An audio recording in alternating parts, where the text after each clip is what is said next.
Aujourd'hui, c'est le 30 décembre. Une sage-femme lave des draps tachés de sang, terriblement silencieuse.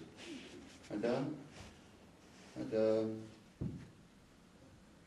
La respiration frileuse du bébé dit qu'il dort. La mère dort aussi.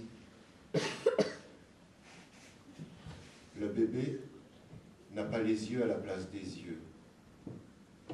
Il n'a qu'un petit bout d'oreille. Sa bouche est tordue, devant, derrière, sur le côté. Il est difforme et malingre. Un petit avorton.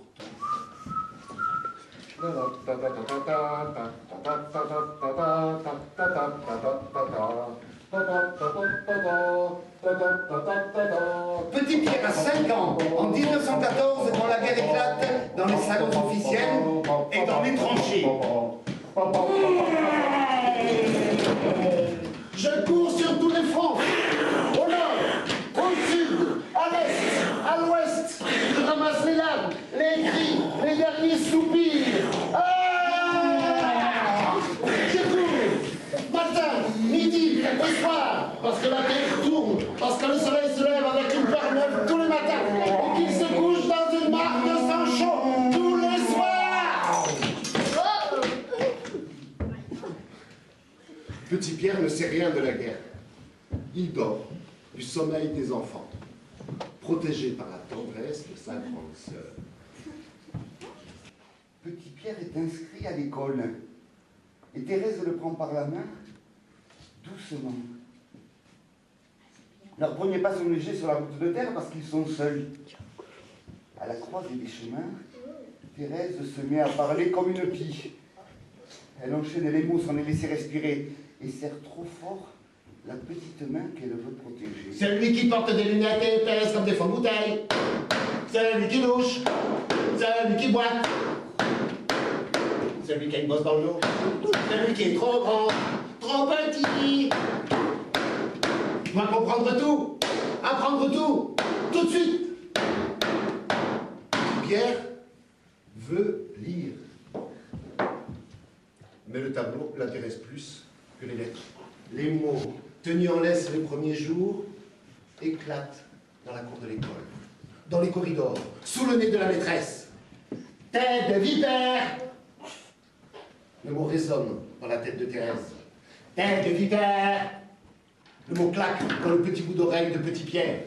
Tête de vipère, tête de vipère, tête de vipère, tête de vipère, tête de vipère. Pierre ne sait rien de la crise, lui qui n'a plus rien à perdre.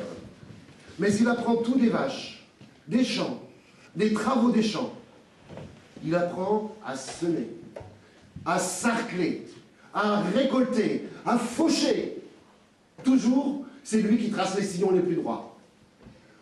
Toujours, il sera le premier au bout du champ. Toujours, c'est lui qui attache les gerbes de foin le plus solidement. Il les fait même élégants. Et quand il doit pisser, il pisse en courant pour ne pas perdre la première place. 1936, 1937, 1938. Les nouvelles du matin sont mauvaises. Celles du soir sont pires encore. Petit Pierre ne sait rien des nouvelles. Sa presque surdité le protège. Et il est occupé.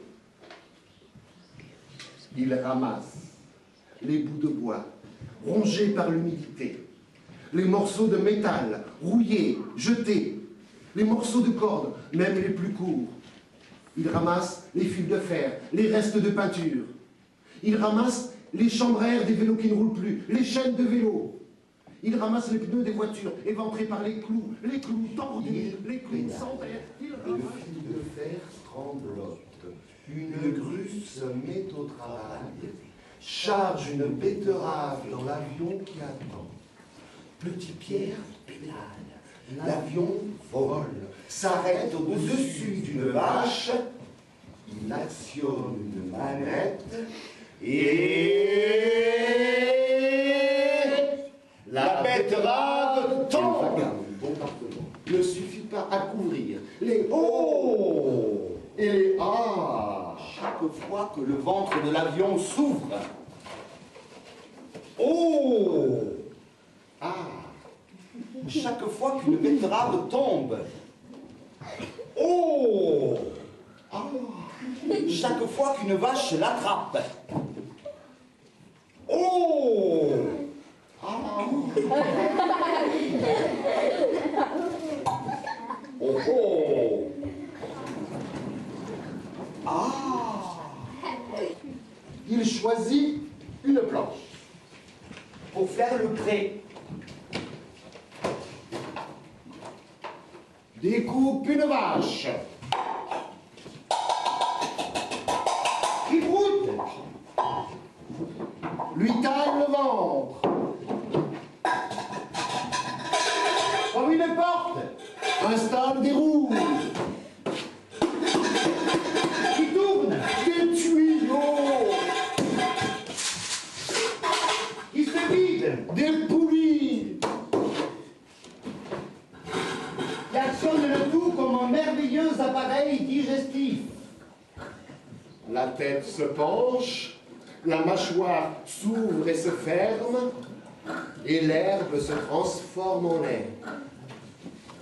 Autour de Fleurette, Petit Pierre installe des veaux qui têtent. Regarde bien la vache électrique. Le manège tourne tous les dimanches après-midi de Pâques à la Toussaint. Il tourne, libre et insouciant. Il tourne quand Petit Pierre l'oublie, trop occupé à vieillir.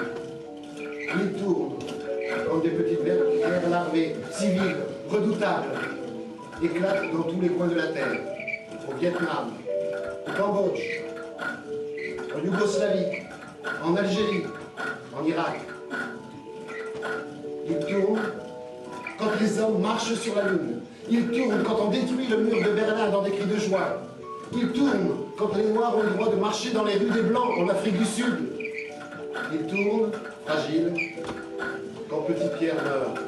Il tourne, tourne, tourne, tourne. Il tourne